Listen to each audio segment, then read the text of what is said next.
Welcome back. This video is picking up on that final point in last week's video. When talking about the basal Eurasians, I mentioned how nobody knows where their home range was, but it was most likely in southeastern Arabia. And I thought about the mysterious origins of the Sumerians and how it's right in this same area, and so this video is a deep dive into that. The deepest deep dive I've ever seen on this, we even meet Enki, and I was just really blown away by how many different fields all converge on this point. The overlap of the basal Eurasian range, and the Sumerians originating from what now is the Persian Gulf, but right before we see the rise of Sumer, this whole area was dry land.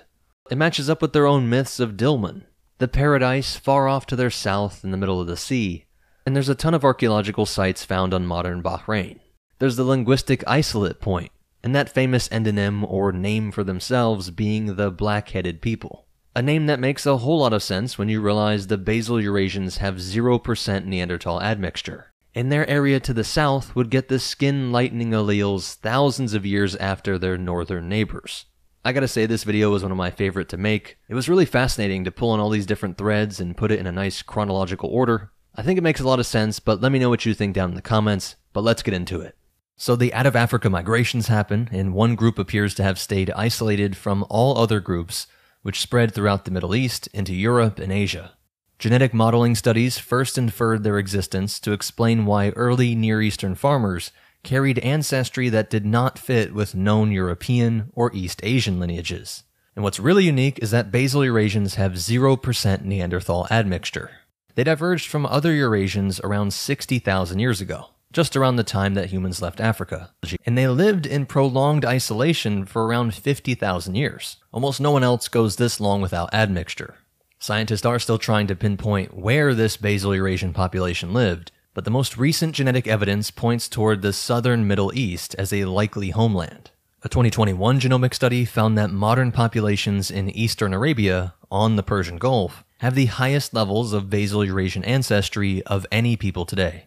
This signal remained even after accounting for later African gene flow, implying that it is an ancient signature. And the authors conclude that these findings are, quote, strong evidence that the now submerged Arabo-Persian Gulf basin was the possible home for the basal Eurasians. And there are plans in the works to investigate this further. So in other words, the Persian Gulf region, which was dry land during Ice Age periods, could have been where the BE people called home. And this fits both genetic and paleo-environmental clues. They were just outside of the Neanderthal ranges, and no Neanderthal artifacts have been found in southern Arabia, which suggests they were geographically separated from areas like the Levant, where early modern humans met Neanderthals.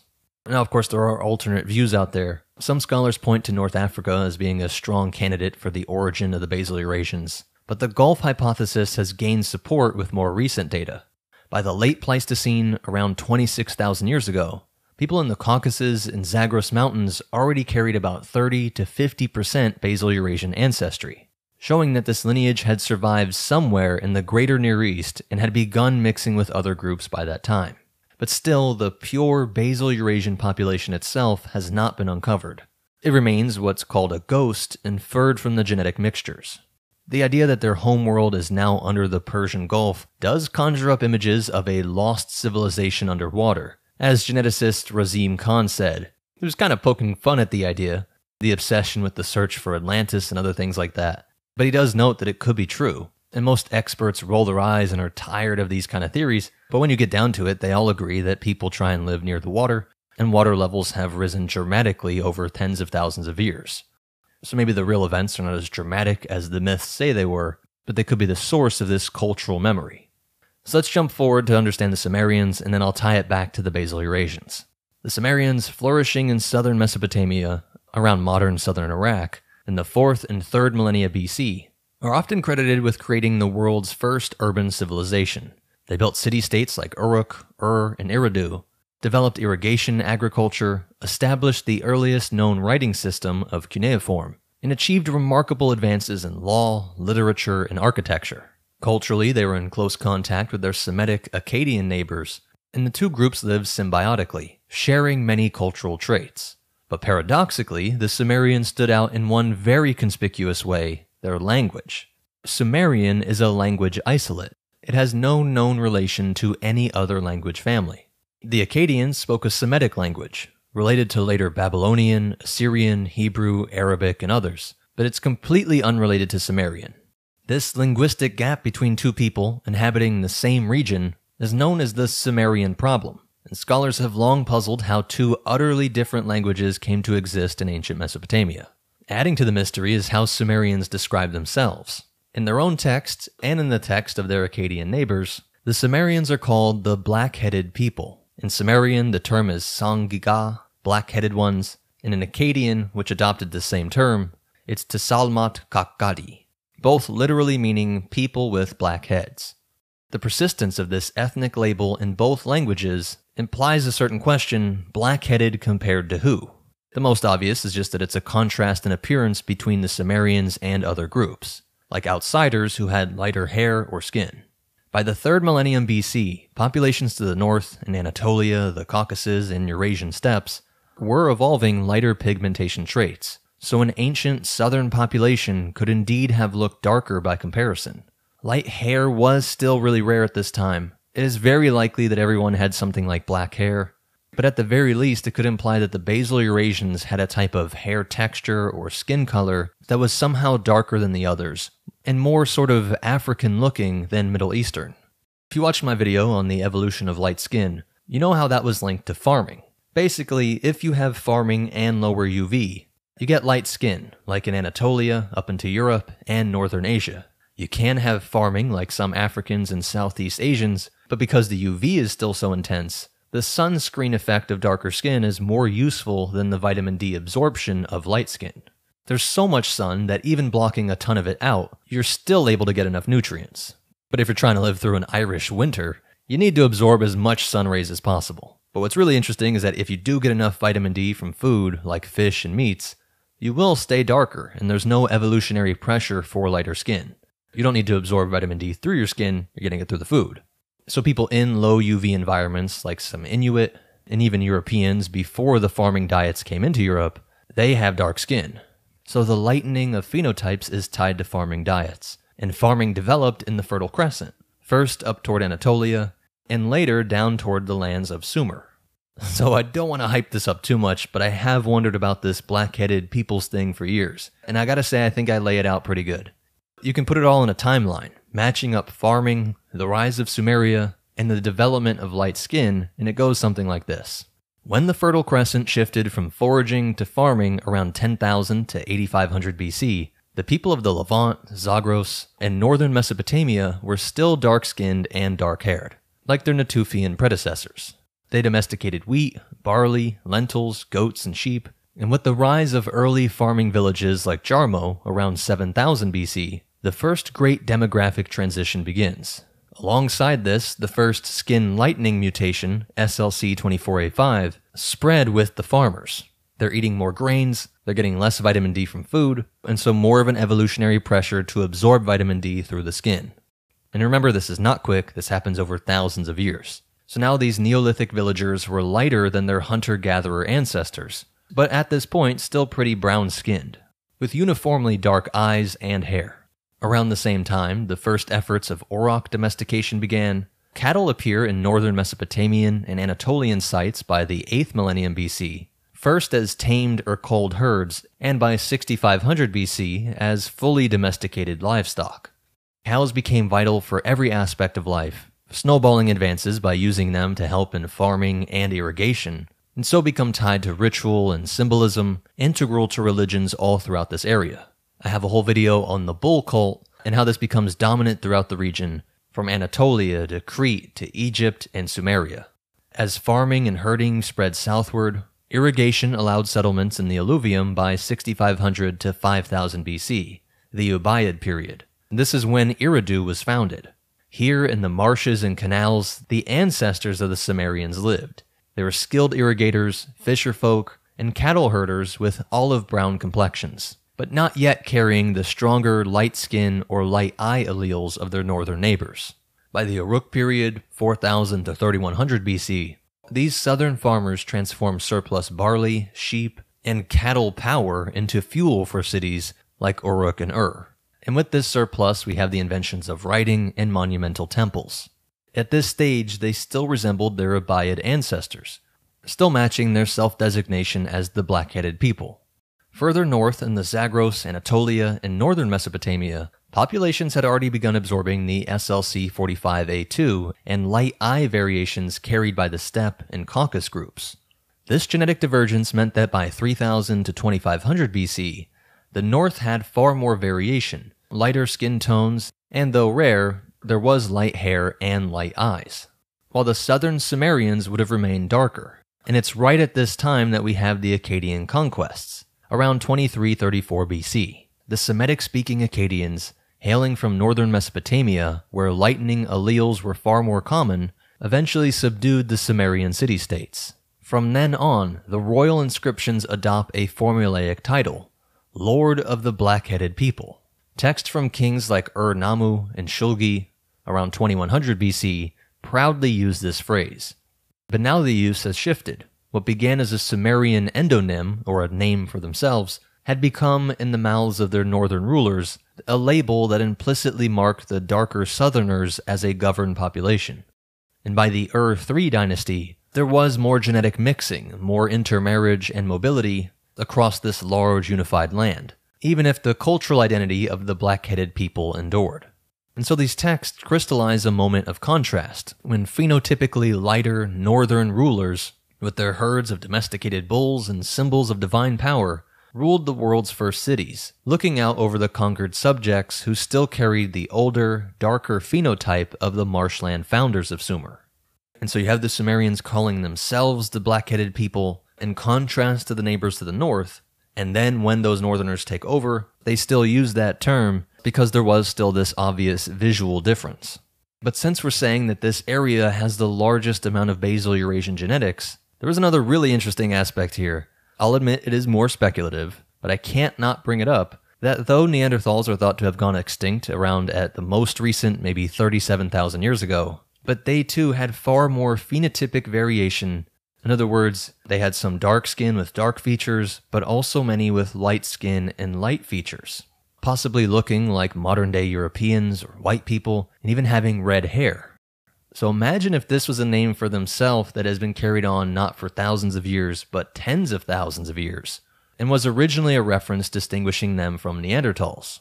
Remember, they lived at the fringes of their territory. It's very likely that they would have seen Neanderthals, and like I said, there's genetic evidence suggesting that they had lighter skin, and in some cases even red or fair hair. This is not thought to be induced through farming, but due to different genetic changes. But the point is, for a dark-haired, dark-skinned population, looking far closer to what we would think of as phenotypically African, the most immediate way for basal Eurasians to say us versus them would be to say that we are the black-headed ones. And like we've seen from cultures from the San people, in the pygmy groups, and even just some of the core myths that have stuck around for tens of thousands of years, I think it is possible that this endonym, along with stories of these alien people on the fringes of their territory, this could have stayed a core element of the basal Eurasian culture for 40,000 years.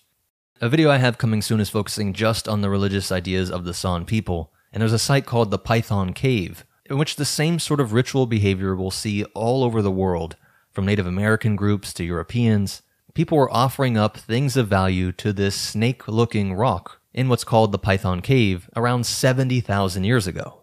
Cultural practices and ideas stick. And remember, the basal Eurasians are so unique in that they did not mix with anybody for around 50,000 years. Not with other out-of-African groups, and not with Neanderthals. They're the only ones that have 0% Neanderthal admixture. It's very reasonable to think that they did something to be proactive in making this happen. In other words, they could have fiercely defended their territories. Even if Neanderthals didn't look as light-skinned as modern white Europeans, for sure just coming across some with red hair would have been startling, and they just wouldn't have looked like Homo sapiens from Africa. For tribal people whose literal lives depend on it, they of course would have immediately picked up on any phenotypic difference in another group. And so imagine if this name for themselves, this endonym of the black-headed people, has been around since the time of Neanderthals. In this southernmost region of Mesopotamia, where it goes into the Persian Gulf, we know that by around 10,000 years ago, we know that they would have been still darker, even if by then having some admixture with other groups in the area, they still stayed darker for longer than their northern neighbors. And they still, even to this day, have the largest percentage of basal Eurasian ancestry, often upwards of 50%. So while it originally may have been a distinction between them and Neanderthals, it endures as a cultural identity, and even if their Neanderthal foes were long forgotten, by the 3rd millennium BC, it found new relevance when the farming and SLC45A2 allele-carrying, lighter-skinned Semitic Akkadians came down into Sumer. What may have begun tens of thousands of years earlier as markers of contrast with pale Neanderthals, or even their admixed Homo sapien offspring, which themselves would have been a touch lighter, at least less African or basal Eurasian looking, due to tens of thousands of years of mixing with Neanderthals, even if it was only a tiny percent of their overall genome. But this endonym would always fit, as these people became even more light, even more different from the black-headed people. So please critique this point. What do you think, for or against it? What to add or take out of this theory? I haven't seen this anywhere, it's just me putting all this together, so I would love some feedback. But also what is fascinating is how their myths or stories match up with the most recent scientific findings from a variety of fields. Nobody knows where the basal Eurasian home was, nor where the Sumerians came from. They just seem to appear suddenly in the historical record. But the Sumerians themselves left clues in their myths. In Mesopotamian literature, there's a primordial paradise described in Dilmun, a land that is pure and bright and untouched by sickness or death. The fullest description comes from the Sumerian myth Enki and Ninhursag, where Dilmun is introduced as a flawless place. Quote, "In Dilmun, the raven utters no cries, the lion does not kill, the wolf does not snatch the lamb." And later we get, quote, "No one says, 'My eyes hurt,' no one says, 'My head hurts.'" In the same story, the goddess Ninhursag blesses Dilmun with fertility, after Enki brings it fresh water, transforming it into a paradise fit for humans and gods alike. And there's other texts that reinforce this connection. The myth Enki in the World Order describes Dilmun as the sacred seat of the goddess Ninsalkilla, again highlighting it as a divine land linked to their origins. One tradition even calls Dilmun explicitly, quote, "the home of the land of Sumer," which could hint at an ancestral memory of migration from the Gulf. Later Akkadian and Babylonian texts continue to remember Dilmun. The Epic of Gilgamesh places the crossing to the paradise of Utnapishtim, the survivor of the flood who was made immortal. To get there, you pass through waters leading toward Dilmun, suggesting it remained a mythic land at the edges of the known world. And by the 2nd millennium BCE, scribes equated Dilmun with the island of Bahrain in the Persian Gulf. And archaeology may be supporting these legends. Excavations on Bahrain have uncovered an early Bronze Age trade hub, with a vast port city and tens of thousands of burial mounds, features befitting a place once called, quote, "the land of the living." This material record matches Dilmun's role in Mesopotamian economic records, which describe it as a vital entry point linking Sumer to the Indus Valley and Oman. Experts always give caution about connecting myth to history, but some scholars do suggest that Dilmun preserves a memory of Sumerian origins, that the ancestors of the Sumerians may have come north from the Gulf before establishing themselves in southern Mesopotamia. And one last funny myth-related thing I wanted to mention. I saw a comment on the last video saying maybe the wild man Enkidu from the Epic of Gilgamesh was referencing contact with a Neanderthal. It is fun to think about, but it would require the story being either way older or Neanderthals being around for way longer. Like a 30,000 year difference from when they think the story was created. But since we're talking about the myths, I just had to bring that up. But the big picture is, if we put it all together, there are several independent lines of evidence, from geography and climate history to genetics, mythology, and linguistics. They all converge to support the theory that Basal Eurasians could have been the ancestors of the Sumerians.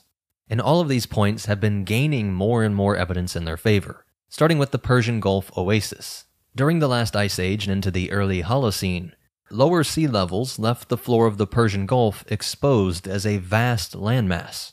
This Gulf oasis was fed by the Tigris, Euphrates, Karun, and Wadi Batin rivers, and would be dotted with freshwater springs.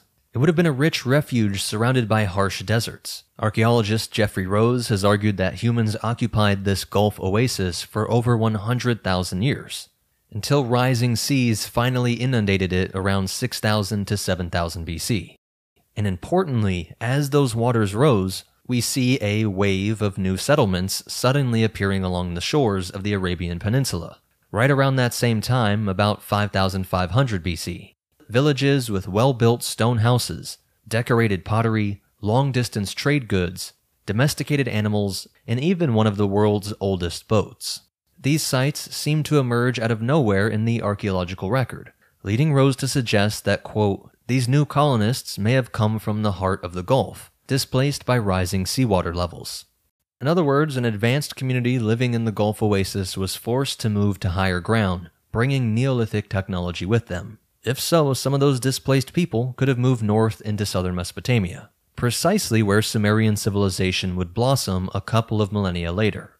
I think it's no coincidence that one of the oldest Sumerian cities, Eridu, sits right on the former coastline of the Gulf. Eridu, founded in the 6th millennium BC, was revered as the first city in Sumerian tradition and was said to be located, quote, at the edge of the sea in ancient times. And archaeologists note that Eridu's earliest layers show a fusion of cultures: the farming villages of the north, early Ubaid culture, pastoral nomads from the deserts, and fishing people of the southern marshes, the latter possibly being incoming groups from the Gulf Coast. And the patron god of Eridu is Enki, the god of water, wisdom, and creation, and we have evidence that some of the earliest sacrifices to him were fish, and he's depicted with this overflowing of water and fish. Just what you would expect if these were fishing people. And so it is tempting to identify those fisher folk as the Proto-Sumerians, moving inland as their coastal homelands flooded. And this scenario meshes perfectly with the Basal-Eurasian refuge hypothesis that an ancient population survived in the Gulf Oasis, potentially preserving its distinct genetic lineage, and then moving up into Mesopotamia when that oasis was flooded.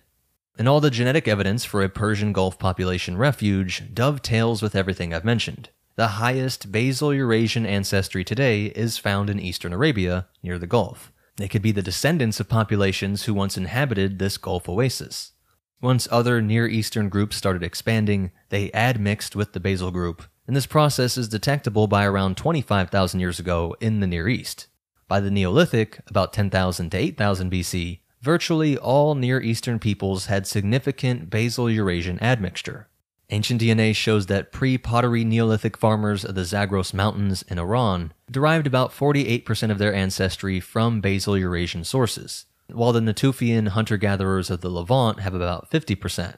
So there is zero doubt that any population in southern Mesopotamia by 4000 BC, around the time of the rise of Sumer, no one is doubting that they would have a high percentage of Basal-Eurasian genetic heritage. I'm just going a bit further, saying that they might have been the hub. They might have had the highest percentage of that original BE people group, as close as you could get at this time to the original Basal population. I think if we ever retrieve DNA from a Sumerian-era skeleton, they would be the closest thing we find to that ghost signature in the DNA. Like I mentioned, Dilmun being cited as their homeworld in their myths, but of course there's also the flood myth theme. The Sumerian king list mentions a great flood, after which, quote, kingship descended from heaven a second time. And some have theorized that the flood narratives, universal as they are, might have been partially inspired by real events like the flooding of low-lying lands, just like what you have in the Persian Gulf, which all happened at the end of the Ice Age. If the Proto-Sumerians lived through the inundation of their original Gulf homeland, they would surely carry the memory of a catastrophic flood in their oral history. So I hope you see it really all comes together. The myths of a paradise homeland that was to the south, in the middle of the Persian Gulf, and then a flood that came and reset everything. This could be based on Basal-Eurasian memories of this oasis and its demise. Then of course there's the language. The Sumerian language isolate fits the idea of an isolated population origin. If the Sumerians indeed stem from a group like Basal-Eurasians that was hidden away in the Gulf or somewhere else, their language would have developed on its own, unconnected to the families spoken by neighboring peoples. By the time the Sumerians appear in history, none of their linguistic relatives survived. Or perhaps those relatives were other Gulf populations that never developed writing and later died out or simply merged with them. This would leave Sumerians standing alone, linguistically isolated from the Semitic and later Indo-European tongues. The Basal-Eurasian theory doesn't provide a specific language family, but its own existence implies that it is extremely old. It is notable that other ancient isolates in the Near East, often overlooked as Elamite in Iran, they also appear without clear relatives, possibly suggesting multiple ancient isolated populations. But in the Sumerian case, the stark contrast with Akkadian right next door is the most striking. It's like two completely different people end up in the same cradle of civilization when they share so many other cultural elements. It seems likely that Sumerian was just the latest version of something that had been developing in isolation for a long time. And that linguistic point matches up with the black-headed point. They were separate from both the linguistic developments around them, but also the genetic ones. And like I said, I've never seen anybody put all this together. Academics maybe are too cautious to make this leap, but there are plenty of credible scholars that make all the points leading up to this. Other researchers have pointed out archaeological continuities between the Arabian Neolithic and southern Mesopotamia, like distinctive Ubaid period painted pottery.